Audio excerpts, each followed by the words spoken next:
സർവ്വജനത്തിനും മഹാസന്തോഷമായ കർത്താവായ യേശു ക്രിസ്തുവിൻ്റെ ധന്യനാമത്തിൽ ഏവർക്കും സ്നേഹവന്ദനം.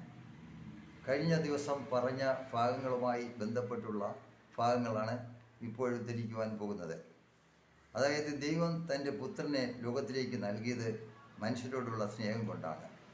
ദൈവപുത്രൻ്റെ അടയാളവും സ്നേഹം കൊണ്ടും മനുഷ്യരെ ജീവിതത്തിലേക്ക് നടത്തുക എന്നുള്ളതാണ്. ആയതിലേക്ക് വേണ്ടി കർത്താവായ യേശു ഒരു മനുഷ്യവേഷത്തിൽ ഈ ലോകത്തിൽ വന്നു.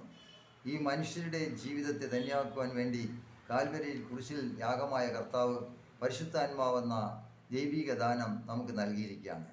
ആയതുകൊണ്ട് പഴയ നിയമവും പുതിയ നിയമവും തമ്മിൽ വളരെ വ്യത്യാസം കാണുവാൻ സാധിക്കും. പഴയ നിയമത്തിൽ മനുഷ്യരിലൂടെ മനുഷ്യരെ രക്ഷിക്കുവാൻ നോക്കിയെങ്കിലും പുതിയ നിയമത്തിൽ തൻ്റെ പുത്രനിലൂടെ ഈ ലോകത്തെ മുഴുവനും വീണ്ടെടുക്കുന്നതായി കാണുവാൻ സാധിക്കും. പുത്രൻ്റെ ഹൃദയം ദൈവത്തിൻ്റെ ഹൃദയം പോലെ അനുഗ്രഹശീലമുള്ളതായിരുന്നു. ആ പുത്രനിലൂടെ ദൈവം സ്നേഹത്തെ ലോകത്തേക്ക് വിതറുകയാണ്.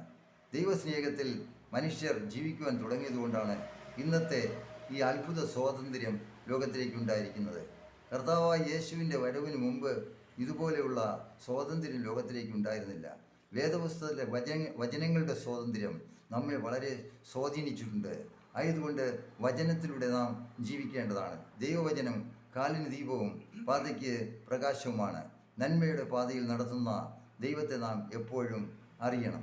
പഴയ തത്വചിന്തകന്മാർ എഴുതിയ ഗ്രന്ഥങ്ങൾ നോക്കുമ്പോൾ ദൈവത്തിൻ്റെ പഴയ വിഭാഗത്തിൽ നിന്നും അനേക കാര്യങ്ങൾ നമുക്ക് കാണാൻ സാധിക്കും. അതായത് സോക്രട്ടീസ് എന്ന് പറയുന്ന ഗ്രീക്ക് തത്വചിന്തകനെ നോക്കുമ്പോൾ അതായത് വിർച്യു ഈസ് നോളജ് എന്നാണ് പറയുന്നത്. അതായത് നന്മ അറിവാകുന്നു. Knowledge is goodness. ഇത് അറിവ് നന്മയാകുന്നു. Goodness is happiness. അതായത് സന്തോഷം നൽകുന്നത് നന്മയാകുന്നു. ഈ ലോകത്ത് നാം ജീവിക്കുമ്പോൾ നന്മയും പ്രസാദമുള്ള വഴിയാണ് വലുതെന്ന് അന്നുള്ള ചിന്തകന്മാർ പഠിച്ചത് എങ്ങനെയെന്ന് നോക്കുമ്പോൾ ദൈവവചനത്തിൽ നിന്നാണ്. എന്നാൽ യേശുക്രിസ്തുവിൻ്റെ വരവ് ഭയങ്കരമായ ശക്തിയുള്ള ഒരു അത്ഭുത ജ്ഞാനമായി ലോകത്തിൽ നിൽക്കുകയാണ്. ഈ മാനവരാശിയെ മുഴുവനും മുമ്പുണ്ടായിരുന്ന രാജഭരണത്തെയെല്ലാം തച്ചുടച്ചിട്ട് ഒരു ജനായത്വ ഭരണം ലോകത്തിൽ വരുവാൻ വേണ്ടി ഉള്ള വചനങ്ങളാണ് ദൈവവചനത്തിൽ കാണുന്നത്. ഉള്ളവൻ ഇല്ലാത്തവർക്ക് കൊടുക്കട്ടെ, പാപികളെ രക്ഷിക്കുവാൻ നോക്കുക, അതുപോലെ മനസ്സോടെ മറ്റുള്ളവരെ സ്നേഹിക്കുക എന്നുള്ള നല്ല വചനങ്ങളാണ് യേശുവിലൂടെ നാം കാണുന്നത്. ആയതുകൊണ്ട് യേശുവിൻ്റെ വചനങ്ങൾ എപ്പോഴും നമ്മുടെ ഹൃദയത്തിൽ നിറയണം. പരിശുദ്ധാത്മാവിൻ്റെ ശക്തി തരുവാനാണ് കർത്താവ് ഈ ലോകത്തിൽ വന്നത്.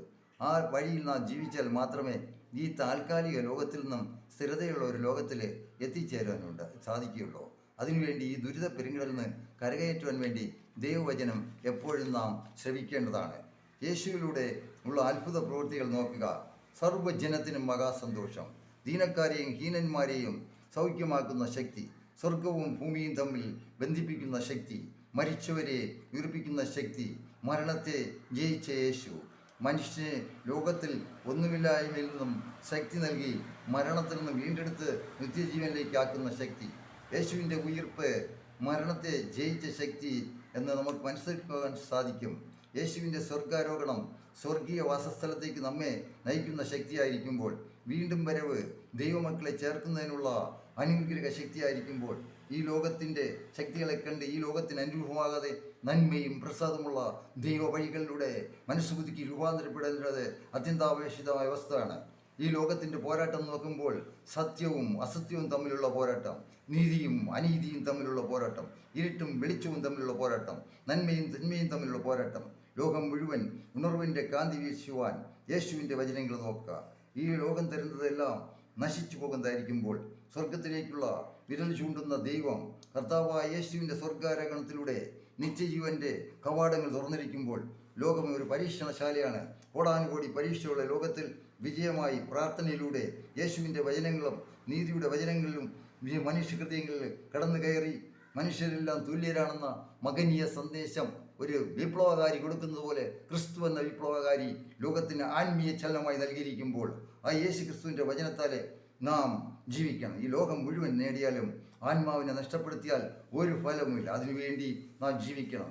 ദൈവത്തിൻ്റെ സ്വാതന്ത്ര്യ വചനങ്ങളാണ് നമുക്ക് കിട്ടുന്നത്. ജനാധിപത്യം ലോകത്തിൽ വളർന്നത് കർത്താവിൻ്റെ വചനങ്ങളിലൂടെയാണ്.